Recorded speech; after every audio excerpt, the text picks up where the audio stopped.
श्रीमद् भगवद गीता तीसरा अध्याय।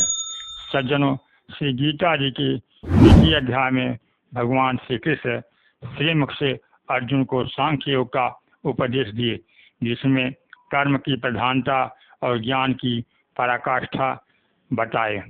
तीसरे अध्याय में अर्जुन भगवान श्री कृष्ण से प्रश्न करते हैं कि हे माधव, अगर कर्म की अपेक्षा ज्ञान को श्रेष्ठ मानते हैं तो मुझे युद्ध करने जैसे भयंकर कर्म में क्यों लगाते हैं।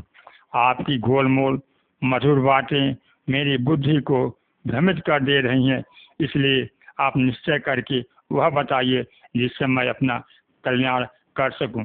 अर्जुन के इस प्रश्न पर श्री कृष्ण कह रहे हैं, अर्जुन, इस लोक में दो प्रकार की निष्ठा मैंने पहले तुम्हें बतलाई है। ज्ञानियों के लिए ज्ञान योग और योगियों के लिए निष्काम कर्म योग। मन, इंद्रिय और शरीर द्वारा उत्पन्न क्रियाओं को माया रूप समझकर उनसे अपनी रक्षा कर सर्वव्यापी सच्चिदानंद परमात्मा में एकात्म भाव से स्थित रहने को ज्ञान योग कहा गया है। फल की कामना और आसक्ति को त्याग, सुखे दुखे समय कृत्वा लाभा लाभ जया जय, सुख दुख लाभ हानि जय पराजय, हर्ष विषाद में समर्थ बुद्धि रखकर कर्म करने को निष्काम कर्म योग कहा गया है। परंतु किसी भी मार्ग के अनुसार कर्म का त्याग मैंने नहीं बतलाया है। कर्म करने से मनुष्य निष्कर्मता को प्राप्त होता है। प्रकृति के गुणों से उत्पन्न हुए कारणों से मनुष्य परवश होकर कार्य करता है, वह कर्म किए बिना नहीं रह सकता। कर्मेंद्रियों पर बलपूर्वक हट करके कोई मंद बुद्धि पुरुष इंद्रियों के भोगों या क्रियाकलापों का मनन चिंतन करता है तो वह मिथ्याचारी दंभी कहा जाता है।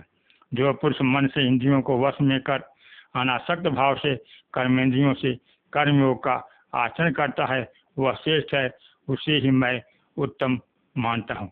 इसलिए हे अर्जुन, शास्त्र विधि के अनुसार नियत किए गए स्वधर्म कर्म कर, क्योंकि कर्म न करने की अपेक्षा कर्म करना श्रेष्ठ है। कर्म के बिना तो शरीर का निर्वाह नहीं होता। इस मनुष्य लोक में सभी को निष्काम भाव पूर्वक अपने कर्तव्य का तत्परता से पालन करना चाहिए, चाहे वह ज्ञानी हो या अज्ञानी, चाहे वह भगवान का अवतार ही क्यों न हो। कारण कि सृष्टि चक्र अपने अपने कर्तव्य का पालन करने से ही चलता है। मनुष्य न तो कर्मों का आरंभ किए बिना सिद्धि को प्राप्त होता है और न कर्मों के त्याग से सिद्धि को प्राप्त होता है। ब्रह्मा जी ने सृष्टि रचने के समय सहयज्ञ प्रजा सृष्टवा पूर्ववाच प्रजापति। सृष्टि रचना के समय ब्रह्मा जी ने प्रजा से कहा कि तुम लोग अपने अपने कर्तव्य कर्म के द्वारा एक दूसरे की सहायता करो, एक दूसरे को उन्नत करो, तो तुम लोग परम श्रेय को प्राप्त हो जाओगे। जो सृष्टि चक्र की मर्यादा के अनुसार अपने कर्तव्य का पालन नहीं करता उसका इस संसार में जीना व्यर्थ है। यद्यपि मनुष्य रूप में मैं भी अवतरित हुआ हूँ, इस त्रिलोकी में मेरे लिए कोई कर्तव्य नहीं है ऐसा भगवान कहते हैं, फिर भी लोक संग्रह के लिए अपने कर्तव्य का तत्परता से पालन करता हूँ। जनक आदि भी ज्ञानी हुए जो अपने कर्तव्य कर्म के द्वारा इस संसार सागर से पार हो गए और सभी के लिए लोक संग्रह का कार्य किए। यदिदाचरति श्रेष्ठ तत् देवे तरोजन सयत प्रमाणम कुर्ते लोका तन्वर्तते। श्रेष्ठ पुरुष जो आचरण करते हैं अन्य पुरुष उसका अनुसरण करते हैं। श्रेष्ठ पुरुष जो कुछ प्रमाणित कर देते हैं उसी पथ पर अन्य लोग चलते हैं।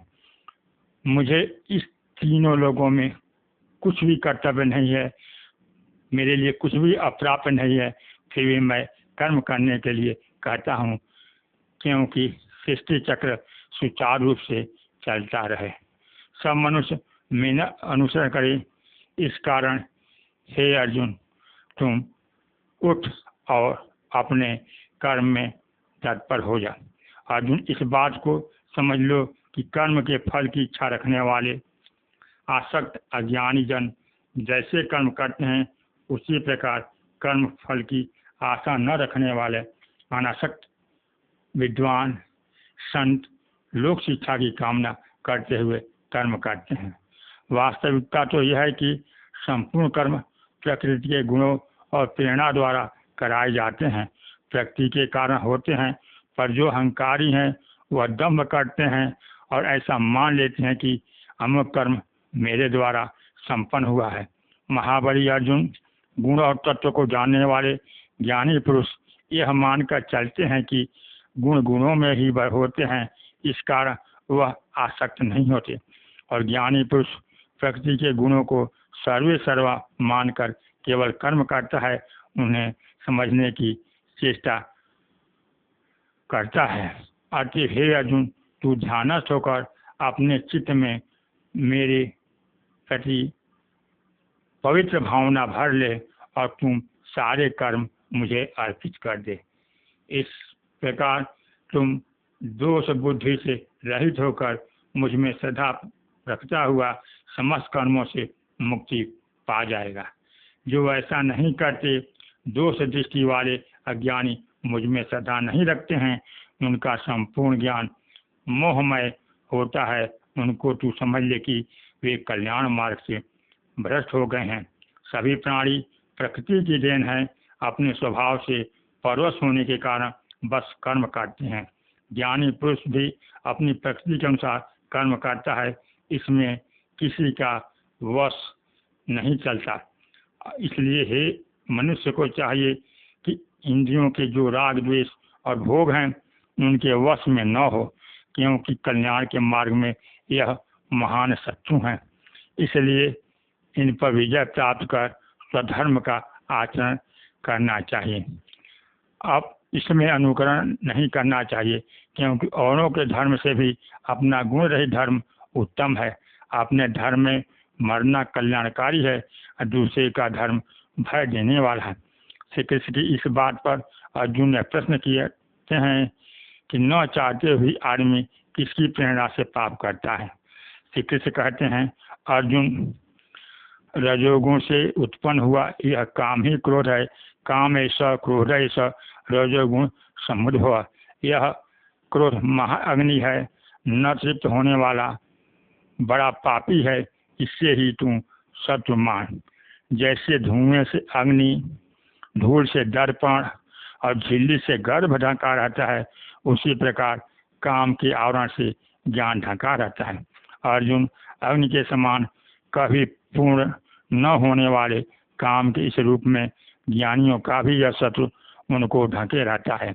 इंद्रिया, मन और बुद्धि इसके निवास स्थान कहे जाते हैं। मन, बुद्धि और इंद्रियों के द्वारा ही यह काम ज्ञान को ढांके रखकर जीवात्मा को मोहित और पथभ्रष्ट कर देता है। इसलिए हे अर्जुन, पहले इंद्रियों को वश में कर ज्ञान विज्ञान का नाश करने वाले इस काम रूपी पाप को निश्चय पूर्वक मार डाल। ज्ञानी पुरुष को चाहिए कि कर्मों में आसक्ति वाले अज्ञानियों को ऐसी सलाह न दें कि कर्मों के प्रति अरुचि उनके मन में उत्पन्न हो जाए।